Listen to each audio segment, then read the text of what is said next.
இது வரைக்கும் சப்ஸ்கிரைப் பண்ணாதவங்க ப்ளீஸ் சப்ஸ்கிரைப் பண்ணுங்கள். பெல் பட்டனை ப்ரெஸ் பண்ணி ஆல் ஆப்ஷனை சூஸ் பண்ணிங்கன்னா நான் போடுற வீடியோஸ் எல்லாம் உங்களுக்கு வந்து சேரும்.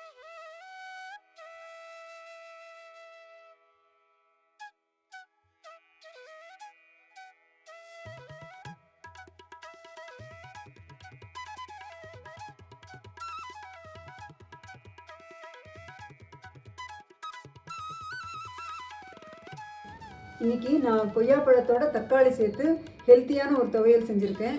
டேஸ்ட் ரொம்ப அருமையாக வந்திருக்கு. இதை எப்படி செய்கிறதுங்கிறத இந்த வீடியோவில் பார்க்கலாம். வாங்க வீடியோக்குள்ளே போகலாம். Hi friends, welcome to சுகீஸ் kitchen. இந்த துவையல் செய்கிறதுக்கு கொய்யாப்பழம் வந்து ஒரு மீடியம் சைஸு 1.5 எடுத்துன்னு இருக்கேன். அதை நல்லா வாஷ் பண்ணிவிட்டு கட் பண்ணி வச்சுருக்கேன். 2 சின்ன சைஸு தக்காளி வாஷ் பண்ணிவிட்டு கட் பண்ணி வச்சுருக்கேன்.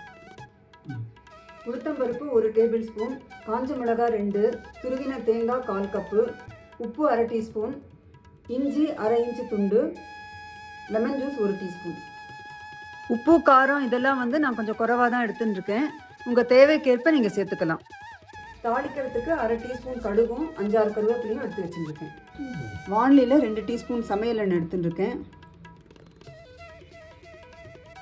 ஸ்டவ்வை மீடியம் விட கொஞ்சம் குறைச்சி வச்சுட்டுருக்கேன். இப்போ இதில் வந்து உளுத்தம்பருப்பும் காஞ்ச மிளகாயும் முதல்ல வறுத்துக்கலாம். பருப்பு பொன்னிறமாக ஆற வரைக்கும் வறுத்துக்கணும்.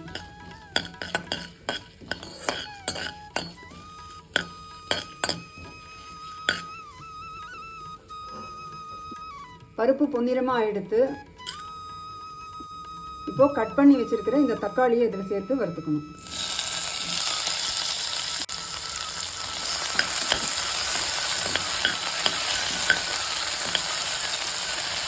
தக்காளி கொஞ்சம் சாஃப்டாக ஆற வரைக்கும் வதக்கிக்கலாம்.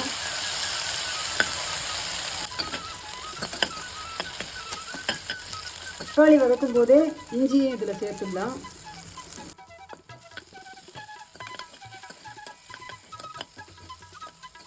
தக்காளி நல்லா சாஃப்டாக வதங்கிடுது. இப்போது கட் பண்ணி வச்சுருக்கிற இந்த கொய்யாப்பழத்தை இதில் போட்டுடலாம். ஸ்டவ்வை சிம்மில் தான் வச்சுருக்கேன். இது ஜஸ்ட்டு 1 நிமிஷம் வதக்கினா போதும். கொய்யாப்பழத்தில் வைட்டமின் இன்னும் ஆன்டி ஆக்சிடென்ட் இதெல்லாம் இருக்குது.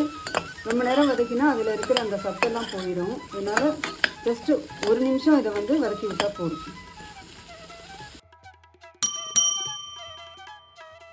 1 நிமிஷம் வதக்கியாச்சு. இப்போது ஸ்டவ் ஆஃப் பண்ணிடலாம்.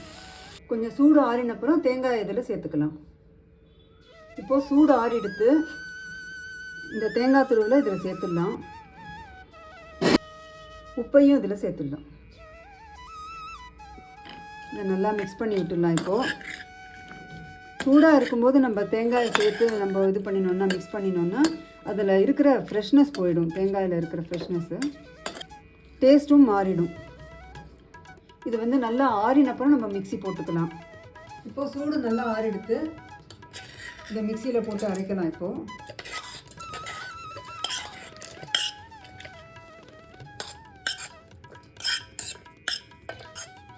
கொஞ்சமாக தண்ணி சேர்த்து குறப்பாக அரைச்சி எடுக்கணும்.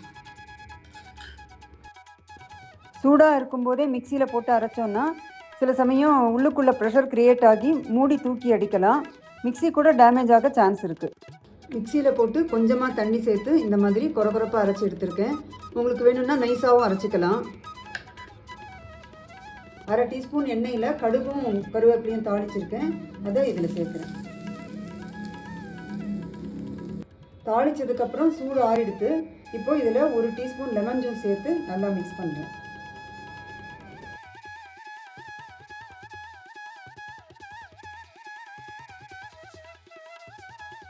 கொய்யாப்பழத்தில் நிறைய விட்டமின் சி இருக்குது. அது வந்து நம்ம வதக்கும் போதும் மிக்சியில் போடும்போதும் அந்த சூட்டுனால வந்து விட்டமின் சி குறையும். ஸோ அதை ஈடுகட்டுறதுக்காக தான் இப்போது இந்த லெமன் ஜூஸ் சேர்த்துருக்கேன். இது கூட சூடாக இருக்கும்போது நம்ம சேர்க்கக்கூடாது. ரொம்ப டேஸ்டியான ஹெல்த்தியான கொய்யாப்பழ துவையல் ரெடி. இந்த துவையலை சூடான சாதத்தில் நெய் சேர்த்து கலந்து சாப்பிட்டா ரொம்ப அருமையாக இருக்கும். இட்லி, தோசை, சப்பாத்தி, தயிர் சாதம் இதுக்கெல்லாம் வந்து சைட் டிஷ்ஷாகவும் யூஸ் பண்ணிக்கலாம். நிறைய பேர் சேனலை சப்ஸ்கிரைப் பண்ணியிருக்கீங்க. எல்லாருக்கும் ரொம்ப தேங்க்ஸ். ஆனால் சப்ஸ்கிரைப் பண்ணும்போது பெல் பட்டனை ப்ரெஸ் பண்ணி ஆல் ஆப்ஷனை சூஸ் பண்ணுங்கள். அப்போ தான் நான் போடுற வீடியோஸ்க்கெல்லாம் உங்களுக்கு நோட்டிஃபிகேஷன் வரும். நீங்களும் இதை ட்ரை பண்ணி பாருங்கள். உங்களுக்கு இந்த ரெசிபி பிடிச்சிருந்ததுன்னா லைக் பண்ணுங்கள், எல்லாருக்கும் ஷேர் பண்ணுங்கள், உங்கள் கமெண்ட்ஸ் அனுப்புங்க, சேனலை மறக்காமல் சப்ஸ்கிரைப் பண்ணுங்கள். தேங்க்ஸ் ஃபார் வாட்சிங்.